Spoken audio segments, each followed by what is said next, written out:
Assalamualaikum warahmatullahi wabarakatuh. Alhamdulillahirabbil alamin. Assalatu wassalamu ala asyrofil anbiya'i wal mursalin sayyidina wa maulana Muhammadin wa ala alihi wa sahbihi ajma'in, amma ba'du. Awalan hayya nashkuru ilahi ta'ala hatta najtami'a fi ibadil internet, yani fi hadal video. Atali assalatu wassalam hadiyatan ila Rasulillahi sallallahu alaihi wasallam alladzi ihdinas siratal mustaqim. Yang terhormat Ustadz Hasim Amrullah dan yang saya sayangi teman-teman kelas PBAJ.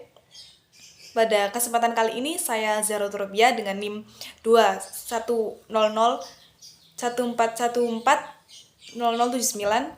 akan menjelaskan tentang metode-metode penafsiran dalam Al-Quran. Langsung saja kepada pembahasan yang pertama, yakni kita harus mengetahui tentang Al-Quran itu sendiri seperti apa. Al-Quran adalah merupakan sumber ajaran dari inspirator dalam perkembangan budaya dan peradaban Islam sepanjang iman. Pemahaman penafsiran ayat-ayat Al-Quran ini memiliki peranan yang penting untuk umat, untuk mengidentifikasi terhadap maju mundurnya umat. Selain itu, lahirnya beragam corak dan metode penafsiran ini merupakan sebuah upaya Al-Quran yang sejalan dengan maksud-maksud tujuan yang diinginkan oleh sebagian umat Islam.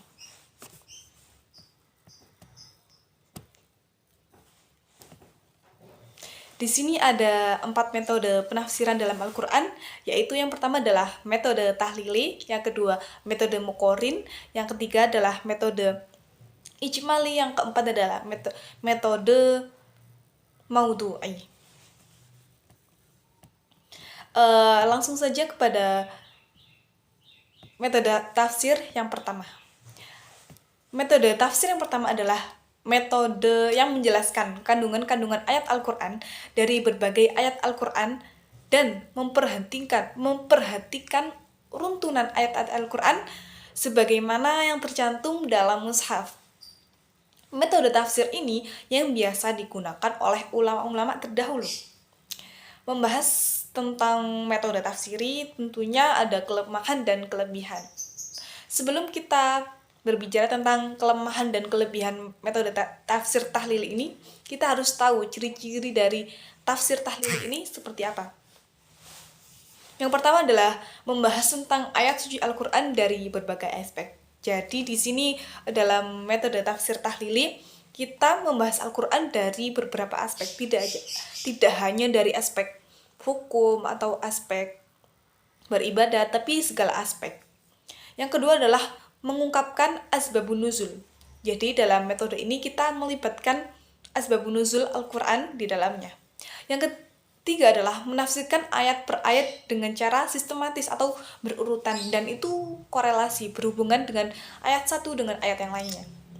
Yang keempat, memiliki berbagai corak penafsiran, yakni corak penafsirannya itu bermacam-macam, dan yang paling mirip dengan metode tafsir tahlili adalah tafsir bil ma'thur, yakni bukan membandingkan, tapi kayak metode tafsir tahlili ini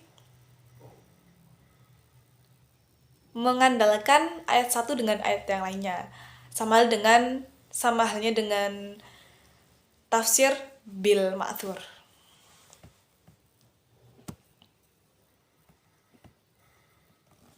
Selanjutnya kita akan membahas tentang keunggulan dan kelemahan metode tahlili. Keunggulan dari metode tahlili ini adalah menjelaskan kandungan Al-Quran itu secara utuh dan satu mushaf saja. Lalu mengemukakan arti kosakata dan penjelasan mengenai arti global ayat. Jadi di sini tuh artinya tuh global gitu.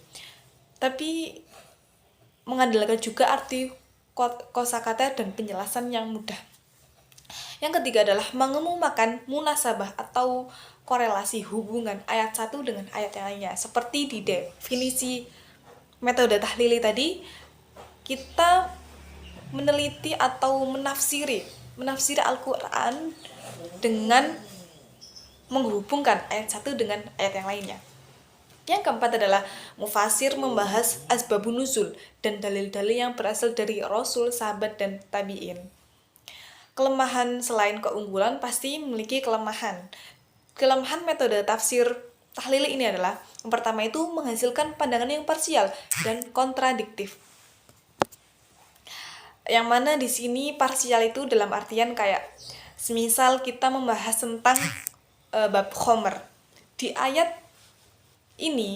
yang pertama yang kita tafsiri, khomer itu memiliki mudarat dan manfaat. Tapi di ayat yang lainnya, di ayat selanjutnya Allah menjelaskan bahwa khomer itu perbuatan yang sangat keji dan harus ditinggalkan. Terdapat dua perbedaan di antara kita menafsiri ayat Al-Quran tersebut, yakni yang pertama adalah ada manfaat dan mudarat, yang kedua adalah sifat yang harus kita jauhi atau perbuatan yang harus kita jauhi apabila kita meminum khamr. Jadi di sini itu kelemahannya dalam metode tafsir tahlili terjadinya parsial atau perbedaan kontradiksi atau isi dari sebuah ayat tersebut. Yang kedua adalah banyak ruang subjektivitas.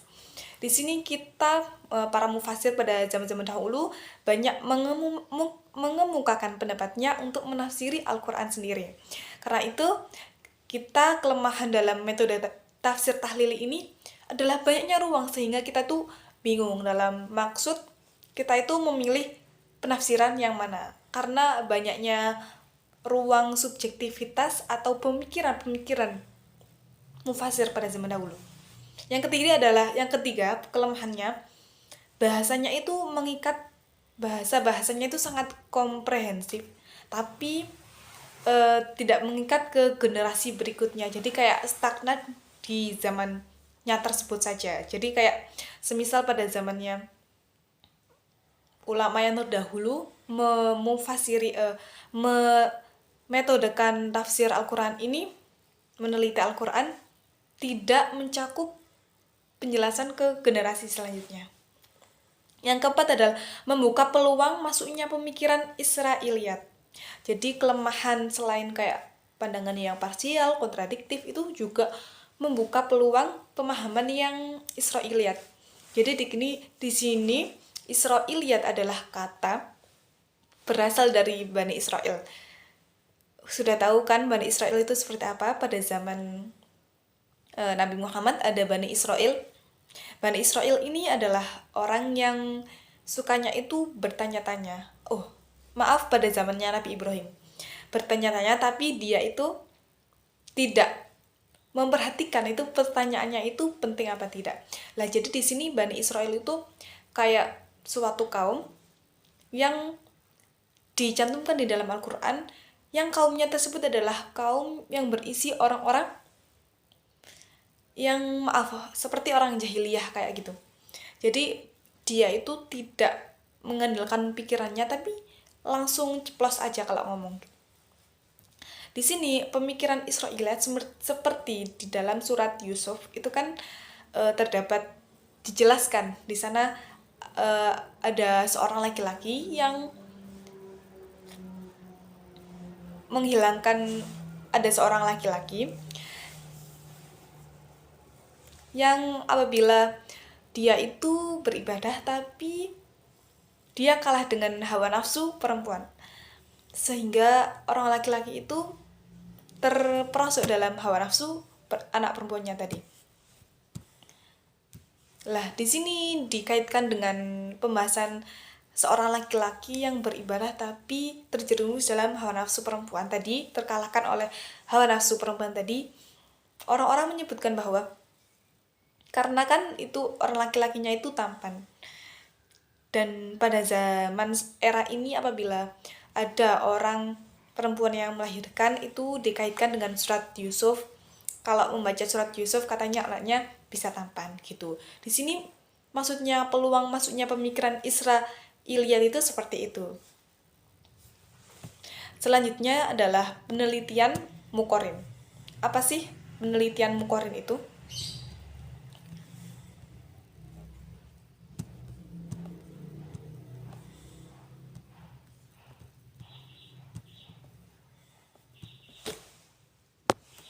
Penelitian Muqarrin adalah penelitian yang menggabungkan ayat 1 dengan ayat yang pertama. Dari definisinya saja kita dapat mengetahui Muqarrin adalah gabungan. Jadi kita menafsiri ayat, semisal ada ayat yang sama dalam hukum di surat Al-Baqarah dengan menggabungkan surat yang ada di Al-Maidah semisal, karena ada hubungan yang sama.